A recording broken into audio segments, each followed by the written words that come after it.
안녕하세요. 버무라 목독바입니다. 구독과 좋아요, 알림 설정, 회원가입 부탁드리겠습니다. 국내 8개 증권사가 아주 충격적인 발표를 했죠. NH, 교보, 메리츠, DB, 하나 등등등 물가 상승률이 3.2%를 찍을 거라는 예상치를 내놨습니다. 이거 지금 시장에선 2.8% 정도로 예상을 하고 있는데 완전히 반대로 가는 수치라고 볼 수가 있겠죠. 그만큼 지금 물가 상승률 불안 요소가 많다는 걸 보여주고 있는데 지난 2월부터 3.1% 정도로 지표가 올라갔다가 3% 선이라는 빨랫줄에 물가가 딱 걸려 있다가 좀처럼 건조가 안 돼서 이걸 걷지를 못해. 그래서 대부분 증권사가 상반기 물가는 3.2% 정도로 전망을 하고 있는데 이렇게 물가 상승률이 계속 높아질 수밖에 없는 건 일단 유가가 상당히 불안한 상황이 있죠. 서부 텍사스 원유가 배럴당 83달러까지 치솟고 있습니다. 이렇게 유가가 높아지면 당연히 석유 의존도가 높은 한국으로선 물가 부분에서 거의 취약할 수밖에 없는 상황에 놓일 수밖에 없겠고요. 땅을 파도 기름 한 방울 안 나는 나라의 오일 의존도는 거의 극강이라고 보면 되는데 당연히 유전 파서 세계 각국으로 공급하는 파이프라인이 골드로 변해가면 그냥 그 자체가 흘러가는 금가루가 될 텐데 이게 가격 변동성을 보이면 어떻게 살아남을 수 있겠어. 당연히 요동치는 석유류 제품군의 가격대 감당이 안 되는 거죠. 그리고 산유국을 둘러싼 분쟁 위협도 있고 홍해 쪽 지정학적인 갈등의 불씨가 다시 재점화되고 있는데 이거 그냥 석유의 이권을 둘러싼 영토 싸움일 수밖에 없는 건 아니 만세 대대로 나오는 돈구멍인데 어떻게 이걸 포기할 수 있겠습니까? 거의 미국의 풋볼 경기와 같은 거. 야들을 얼마나 야금야금 먹어가느냐에 따라서 수익의 배당이 달라지는데 당연히 한치라도 더 자기 쪽으로 오일 영토를 확장하려는 목숨 건 싸움이 진행 중에 있습니다. 게다가 오펙에서 감산 연장하죠. 그러니 당연히 공급을 조이면 가격이 올라가니까 석유 가격 급등을 노리는 의도적 감산. 이러니 여기에 목을 메고 있는 우리로선 얘네들이 그래도 공급량을 좀 늘려줘야 가격의 입지가 나아질 수 있는 건데 이게 안 된다는 얘기입니다. 이게 가장 상반기 물가를 위로 밀어 올릴 수 있는 원인이 될 수가 있다는 얘기죠. 농산물 가격이 그동안 금사가로 골드러시를 이어왔지만 대체제, 과일이 곧 날이 풀리면 쏟아져 나올 것이기 때문에 이런 일시적인 가격 폭등 현상은 사라질 것으로 보이고 더 심각한 건 석유류 제품군의 고유가로 인한 물가 견인 현상이 더욱 심각하게 진행이 될 수 있다는 얘기입니다. 상황이 이렇게 되니까 당연히 수입 물가 높아지고 환율도 흔들거릴 수밖에 없어서 이미 1350원 한 차례 턱걸이 하듯이 하는 듯 하다가 얘가 아예 봉체주를 하고 있죠. 그냥 가볍게 넘어가고 있어서 유럽 쪽이 긴축을 푼다 해서 달러가 사정없이 약화된 유로화를 두드려 패기 시작을 하는데 정신이 없을 정도입니다. 그러니 당연히 환율이 급격하게 올라서고 미국 달러와의 몸싸움에서 원화가 버텨낼 재간이 없는 거죠. 달러 인덱스만 봐도 아니 굳이 의식하지 않고 봐도 얘는 지금 90선에 지난달에 머물고 있었는데 꾸준히 강세를 보여서 어느새 104 지점까지 오게 되어 있습니다. 그러니 옆에 다른 나라 통화를 보면 그냥 죄다 10% 동동 얼굴이 떠 있는 걸 볼 수가 있죠. 일본 엔화, 최근에 기준금리 인상해서 엔화 강세로 갈 것으로 예상했지만 여지없이 엔저 상태로 머물러 있어요. 그리고 중국 위안화도 그냥 정신 못 차리고 약세 현상으로 코너에 몰려 있고 유로화도 상대적으로 몸싸움에서 크게 밀리고 있는 걸 볼 수가 있습니다. 이렇게 기축 통화가 거의 본자에 앉아서 주변을 호령하고 있으니 당연히 금 쪽으로 이동할 수밖에. 금값이 치솟고 있는 걸 볼 수가 있죠. 강세를 여전히 아주 단단하게 나타내고 있는 걸 볼 수가 있습니다. 그래서 이렇게 물가 지표를 불안하게 할 요소로 그냥 모든 요소들이 한타스입니다. 한타스. 꽉 차있는 우산꽂이, 어디 꽂을 여유 공간이 없을 정도로 터질 정도의 풀 상태인 걸 볼 수가 있습니다. 그래서 국내 증권사 8개사가 이렇게 물가 전망에 대해서 어두운 전망을 할 수밖에 없는 겁니다. 가뜩이나 금융권이 이렇게 뒤숭숭한데 5억 가까운 돈을 은행에 넣어뒀다가 그냥 통째로 날아가는 사건들도 나타나고 있고요. 전주 새마을금고에서 직원이 4억 5천 되는 고객의 돈을 10년간 빼돌리는 정말 황당한 사건이 터지게 됐죠. 정말 어이가 없습니다. 그냥 5억 예금 이 고객은 몽땅 날리게 됐고 5천만 원만 보상을 받는, 그러니까 예금 보호 한도만 보상을 받은 거죠. 은행 쪽 과실에 대해서 별로 인정을 하지 않은 거지.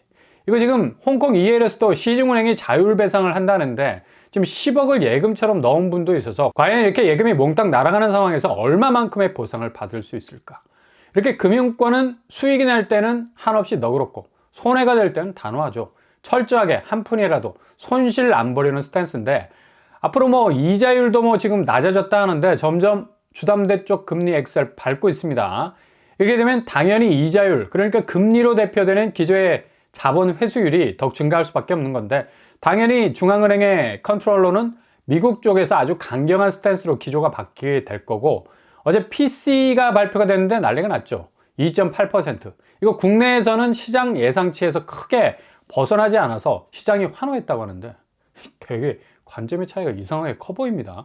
미국 연준이 2%에서 한참 떨어진 수치로 보고 있고, 심지어 파월은 금리 인하 서두를 이유가 없다고 아주 단호한 선을 긋는 3월 초반만 해도 그의 입에는 미소가 떠나질 않는 금리 인하 벚꽃을 마구마구 피워내더니만 바로 뭐 칼바람으로 바뀌는 태세 전환하고 있지 않습니까?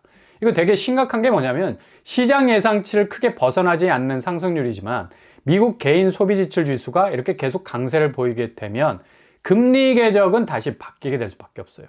파월이 한 말 중에 제일 촌철살인 부분인 게 뭐냐면, 바로 지금 고금리 수준에서 경기가 침체되는, 경제적으로 어려움을 겪는 일은 없다고 본다입니다. 이게 되게 무서운 말이거든. 지금처럼 고금리 자물쇠 채워놔도 전혀 경제 침체 같은 부작용 초래되지 않을 거다. 앞으로 더욱 고삐를 세게 쥐어도 그리 경제가 휘청거릴 정도의 타격은 받지 않을 것이라는, 이 고금리 밑밥이 딱 깔린 말이라 할 수 있죠. 현행 고금리 상태를 계속해서 견조하게 유지하겠다는 거, 심지어 물가 지표가 심상치 않게 나오게 되면 인상 쪽으로 틀 수 있다는 태세 전환적인 카드가 있다는 얘기죠. 실제로 이렇게 금리가 지금 현 상황대로 고금리 상황에서 내려올 기미를 보이지 않아야 하는 것도, 한국 부동산 상황에선 이자율이 1% 내리게 되면 집값이 17% 오를 수 있는 집값 시소 현상이 일어나기 때문입니다. 이렇게 고금리 상황이 어느 정도 유지되면서 이자율 자체의 유연성이 유지가 되고 집값이 정상적인 접근이 가능한 수준으로 와주려면 기준금리 역할이 지대하게 클 수밖에 없다는 점이죠. 만약 기준금리 자체가 이제 완전히 피봇으로 전환, 완화 쪽으로 기울어지게 되면 이자율 자체도 동조 현상을 보이기 때문에 당연히 집값 부분은 주거 비용 부분에서 부담이 덜할 수 있기 때문에 집값이 다시 꿈틀거릴 수 있다는 얘기죠. 그러니 충분히 집값이 빠져주고 이후에 금리 변동이 일어나게 되면 모를까, 지금처럼 경계선상에 와 있는 상황에서, 그리고 집값이 서서히 빠지고 있는 분위기에선 특히 매수를 노리는 분들에게는 치명적일 수가 있습니다.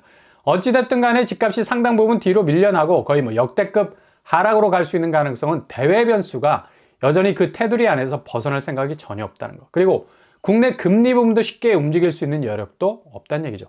그냥 샌드위치 박스로 몰려있는 건데, 이게 단지 단기적인 하락으로 그치는 것이 아니라 거의 10년간 이런 고금리 상황을 끌고 갈 플랜을 가지고 있는 게 분명합니다. 교란 작전으로 증시 부양을 위한 인하 멘트가 계속 나오고 있는 것도 거의 뭐 고무줄 땡기기, 늘렸다 줄였다 하면서 기본 미국의 경제 심장이라 부를 수 있는 증시에서의 시가총액 기록 경신 계속 이어갈 것으로 보이는 거고, 한편으로 세계 도처에 좀 까부는 유로와 위안화 박살내면서 킹 달러의 존재감을 확실히 굳히는 방향으로 계속 쭉쭉 밀고 나갈 것으로 보이네요. 결국 한국은 자산 시장이 부동산인데, 이렇게 세계의 모든 자산 가치를 일시적으로 톤다운 시키면서 달러는 계속해서 긴축을 통해 그렇게 넉다운된 자산들 계속 빨아들이게 될 거고요. 그러니 한국 부동산이 극적인 전환이 어렵다는 얘기죠. 계속 장기적인 하락세에 빠져나오기 힘들다는 얘기입니다. 그래서 국내 집값이 거품이 터진다는 건데, 이게 1주택자들, 무주택자들에게는 정말 이전에도 이후에도 볼 수 없었던 아주 좋은 기회가 될 수 있다는 얘기죠. 어떻게 지금 상황에서 집을 살 수 있는 가격대 붙잡을 수 있겠습니까? 터무니없이 높아가는 분양가 보기만 해도 뭐 아찔한 생각 들고, 이건 그대로 손절하면서 대기하면 되는 거고, 대신 틈새로 나오는 영역은 드릴같이 집요하게 파고 들어가는 도전해보셔야 합니다. 분상제 아파트, 공공분양 등등, 무주택자, 1주택자라면 무한 혜택이 돌아가는 곳들은 콕 집어놔야 되는 거고, 반대로 구축 매매 시장은 지금 서울이 오름세로 전환이 됐다고 하는데, 실제로 최고 상승 아파트 서울에서만 봐도 이게 되게 무색한 느낌마저 들죠. 1위를 차지한 것도 그냥 뭐 5천 정도 오른 추세고, 다른 곳은 뭐 거의 마이너스로 가고 있는데, 또 하락세가 얼마나 덜 빠졌느냐가 상승의 의미로 전환이 되고 있을 정도. 그러니까 이 추세에서 훨씬 높게 수억씩 나가 떨어지고 있는 상황에서 몇 천만 원 빠진다는 게 오히려 가격 방어를 잘 하고 있는 것으로 해석이 될 수 있을 정도죠. 그만큼 지금 서울이 반등 상승장으로 흘러갈 것이라는 얘기가 얼마나 조금 황당무계한 일인지를 보여주는 지표라 말할 수 있겠습니다. 그래서 이런 팩트를 분명하게 보여주는 부분이 바로 생애 최초 주택 구입자가 2만 명대로 뚝 떨어지고 있다는 사실.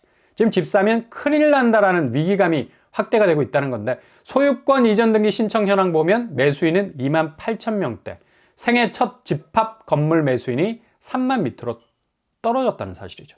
이건 지난해 5월 이후로 9개월 만에 일어난 일인데 젊은 층을 중심으로 생애 첫 매수세가 줄어드는 건 당연히 구축 매매 시장에서의 집값이 앞으로 오를 일보다 더욱 떨어질 일만 남았다는 생각이 드는 거고요.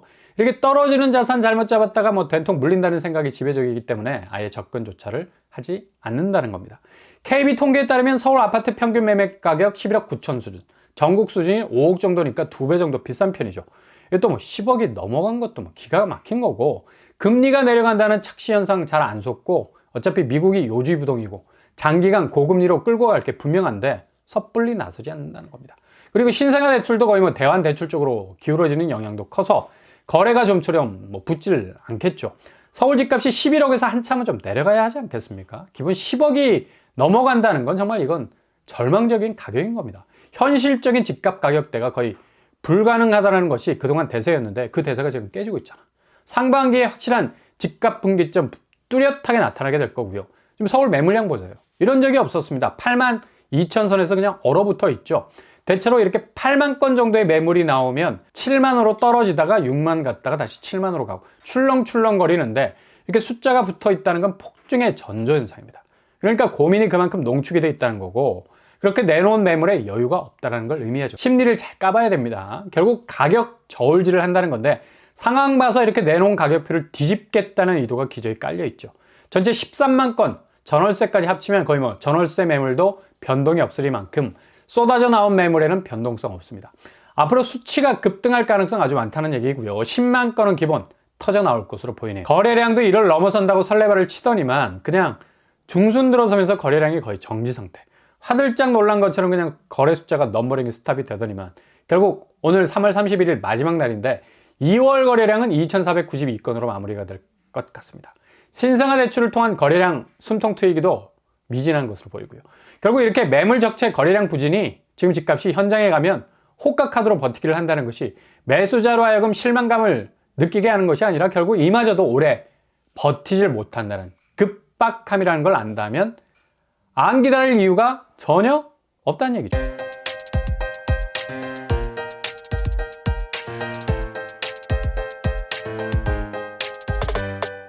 오늘의 부동산 캐릭터, 일제히 증권가에서는 앞으로 집값 부분이 그리 견고하게 치고 나갈 호재가 없다는 가장 기초적인 지표 발표했습니다.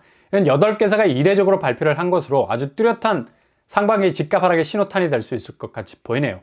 미국 쪽에 더 높고 더 길게라는 말이 그냥 허투루 한 선언이 아니었다는 걸 보여주는 새벽 지표도 시사하는 바가 큽니다. 분기점 포인트 잘 찍어 두신다면 이전에도 없었고 이후에도 없을 골든 타이밍이 찾아올 것으로 보입니다. 오늘도 응원합니다. 항상 여러분의 길이 꽃길만 되실 수 있길 바랍니다. 이상으로 뻔뻔한 복도관 되겠습니다. 구독과 좋아요 부탁드립니다. 감사합니다.